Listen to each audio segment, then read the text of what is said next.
In early May 2025, as the shadow of armed conflict stretched once more over South Asia, a startling juxtaposition unfolded in Washington. India launched airstrikes against targets in the Pakistan-administered region of Kashmir, prompting Pakistan to mobilize its forces for retaliation. Simultaneously, in the Oval Office, former President Donald J. Trump convened a high-profile task force meeting for the 2026 FIFA World Cup, drawing widespread criticism for the apparent disconnect between global security imperatives and the event's ceremonial planning. The confrontation in Kashmir began when India's military executed precision strikes on several installations in territory under Pakistani control.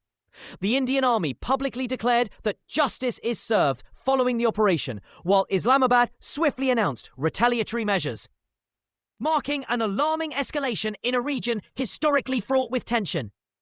Eyewitness accounts and official briefings confirmed intense exchanges of small arms fire, machine gun bursts, mortar shells, and heavy artillery across the line of control. Pakistan's information minister cited successful downing of 2 Indian jets, and reports surfaced of another aircraft crashing near a South Kashmir school, raising fears of civilian casualties. Meanwhile, hundreds of miles away, Mr. Trump addressed reporters in one of the most peculiar press events in recent memory. As journalists sought his reaction to the outbreak of hostilities, he steered the conversation towards soccer, with the caveat that he was uncertain whether to call it soccer or football. He quipped that his son Barron, along with Andrew Giuliani, son of his former attorney, corrected him sternly. "You're really saying it wrong. It's supposed to be football, but we know it more as soccer."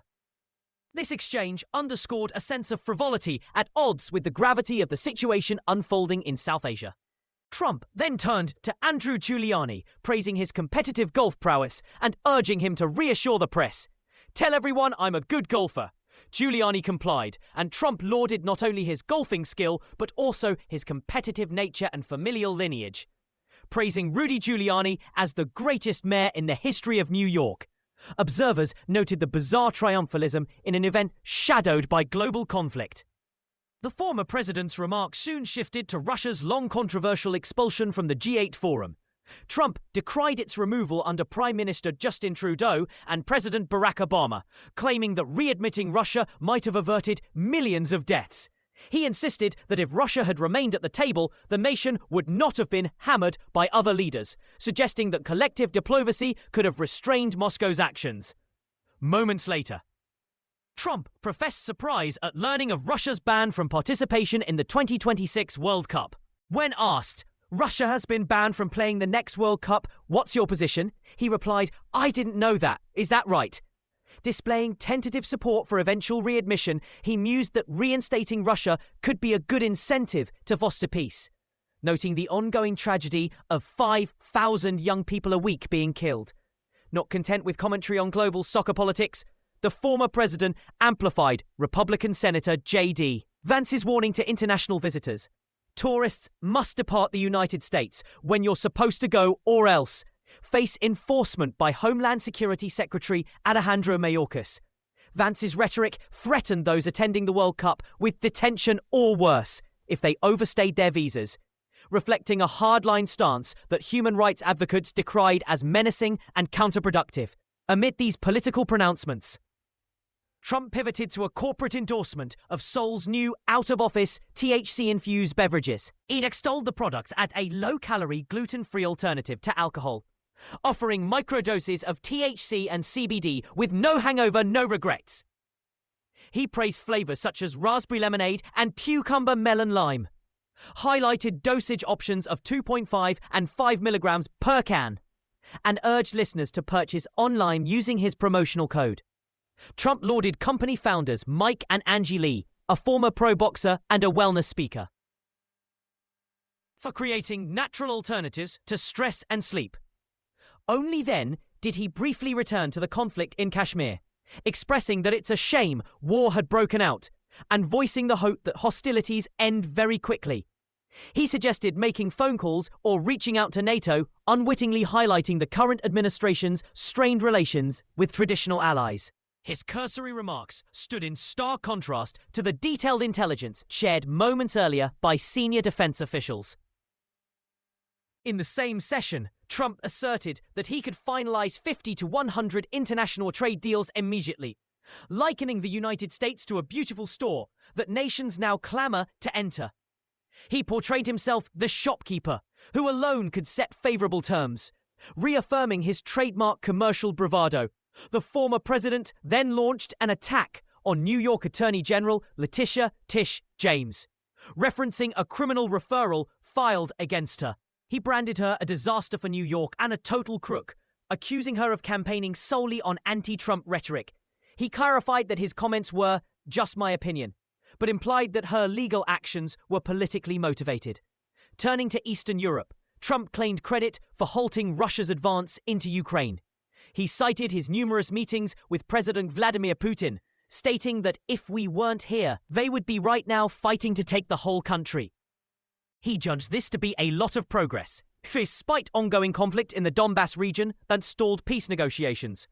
Diplomatic gaffes continued when Trump recounted a meeting with Canada's Prime Minister Mark Carney, mistakenly addressing him as Governor Carney. Trump admitted uncertainty about whether to call Carney governor or prime minister, remarking, "I haven't done that yet, and maybe I won't." This misnaming followed Carney's firm rebuke that Canada will never be a 51st state. Throughout merely 2 hours in the West Wing, the pattern remained clear as a serious military confrontation unfolded on Pakistan's border and potentially threatened wider regional stability. The former president prioritized spectacle and self-promotion. His remarks oscillated between sports metaphors, personal endorsements, and Parsi pronouncements delivered with little coherence. This event raises critical questions about the responsibilities of former heads of state who remain influential public figures. When global tensions flare, the world looks to experienced leaders for steady guidance, not for promotional pitches or confusion over sports terminology. As India and Pakistan brace for further clashes, diplomatic channels and multilateral institutions must assume prominence. The image of an ex-president flippantly hosting a football or soccer summit as bombs fell across the Himalayan frontier epitomizes a troubling disconnect in priorities. In the face of renewed hostilities, clarity of purpose and depth of analysis are paramount. Investigative scrutiny of public statements, such as those delivered by Mr. Trump on May 7th, underscores the imperative for accountable leadership, even in retirement. The world cannot afford distraction when the risk of escalation to a broader war is all too real. In addition to the immediate military confrontations, the renewed India-Pakistan hostilities carry profound geopolitical ramifications. Both nations possess nuclear arsenals, rendering even limited skirmishes susceptible to rapid escalation. Analysts warn that miscalculation or an accidental shoot-down could trigger a full-scale exchange, undermining decades of non-proliferation efforts. The United Nations Security Council has issued a rare joint appeal for restraint, emphasizing that no strategic objective justifies the devastation that would accompany a wider South Asian conflict. Yet, without strong US leadership, or at least consistent diplomatic engagement, the risk of further deterioration remains acute. The timing of this crisis coincides with a broader re-evaluation of American foreign policy. Trump's devaluation of alliances, couched in criticism of NATO and the G8, has prompted traditional partners to question Washington's commitments. European capitals are reportedly exploring contingency mechanisms to deter aggression in their own neighborhoods, wary of policy reversals by any administration. In Asia, Beijing watches closely, seeking opportunities to expand its influence, while India and Pakistan divert resources to immediate military needs rather than modernization or economic development. Humanitarian organizations on the ground in Kashmir have already sounded alarms. Displacement of civilian populations, restricted access to medical supplies, and communication blackouts have exacerbated civilian suffering.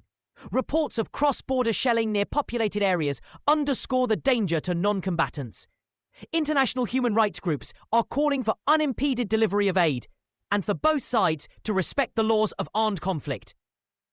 Experts note that public figures, especially former heads of state, bear a responsibility to prioritize accurate information and measured analysis during crises. Trump's focus on sporting events, consumer endorsements, and partisan attacks while conflict flared in Kashmir reflect a troubling precedent. When prominent voices sidestep urgent international developments, the public discourse suffers, Comprehensive coverage of such flashpoints demands rigorous fact-checking, contextual background, and clarity on possible pathways to de-escalation. Moving forward, a durable solution will require renewed dialogue between New Delhi and Islamabad, facilitated by neutral mediators with leverage on both sides. Confidence-building measures, such as mutually agreed military notifications and third-party observers along the line of control, could reduce the likelihood of inadvertent clashes. Simultaneously, international stakeholders must reaffirm the primacy of diplomacy over demonstrations of force.